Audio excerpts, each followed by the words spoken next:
जय हिंद दोस्तों। आज की वीडियो में हम लोग कक्षा 10 साइंस के विद्युत चैप्टर का बहुत ही शानदार प्रश्न करने वाले हैं। तो क्वेश्चन हमारा क्या है? ये क्वेश्चन दोस्तों बहुत ज़्यादा इम्पोर्टेंट क्वेश्चन है। इस क्वेश्चन को ज़रूर से ज़रूर तैयार करके आप लोगों को जाना है, ठीक है।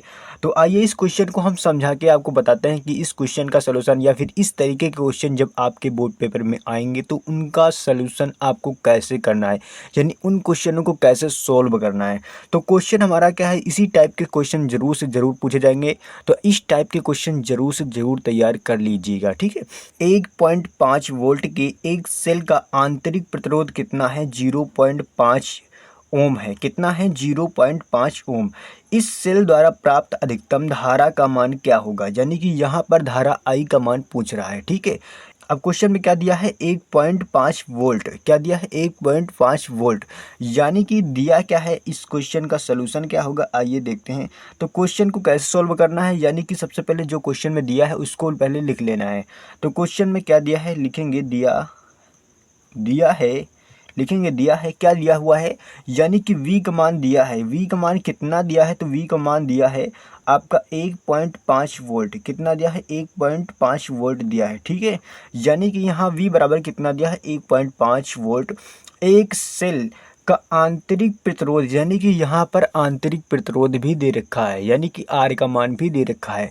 तो यहाँ पर R का मान यानी कि कितना दिया है? तो हम कह सकते हैं कि R का मान यहाँ पर दिया है, यानी कि प्रतिरोध का मान कितना दिया है। अब यहाँ पर R का मान कितना दिया है? 0.5 ओम दिया है। क्या दिया है? 0.5 ओम दिया है, ठीक है।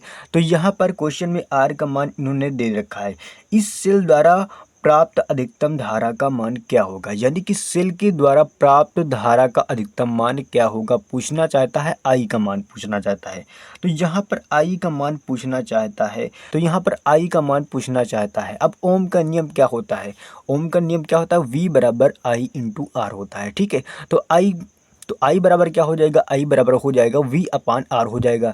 तो आई बराबर फार्मूला क्या हो जाएगा?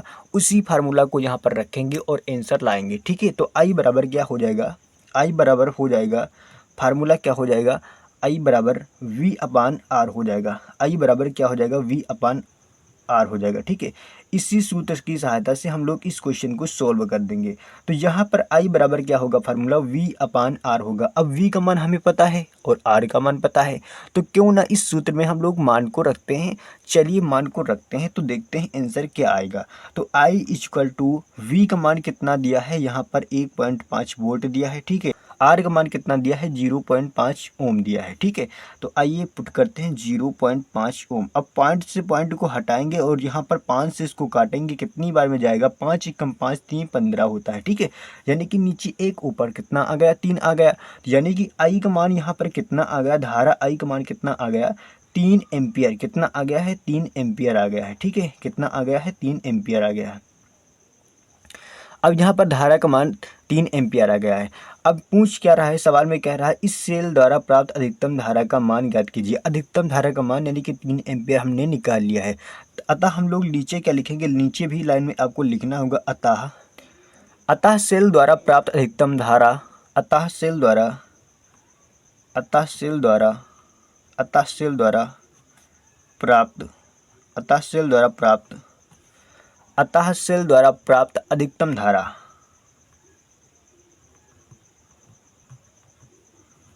अधिकतम धारा क्या है? अधिकतम धारा यानी कि 3 एम्पियर। कितनी है? 3 एम्पियर, ठीक है। अधिकतम धारा 3 एम्पियर। यहाँ धारा का मान क्या है? धारा का मान क्या आया है? 3 एम्पियर। दोस्तों इस तरीके से हम इस क्वेश्चन को सॉल्व कर चुके हैं। आई होप आपको ये क्वेश्चन बहुत ही अच्छी तरीके से समझ में आया होगा, ठीक है। तो इस तरीके के क्वेश्चन जरूर से जरूर सॉल्व करके जाइएगा, क्योंकि विद्युत चैप्टर से इसी तरीके के क्वेश्चन आपके एग्जाम में पूछे जाएंगे। दोस्तों कमेंट बॉक्स में जरूर कमेंट करके बताना क्या ये आपको क्वेश्चन समझ में आया या फिर नहीं आया। दोस्तों मिलेंगे नेक्स्ट वीडियो में, तब तक के लिए जय हिंद जय भारत।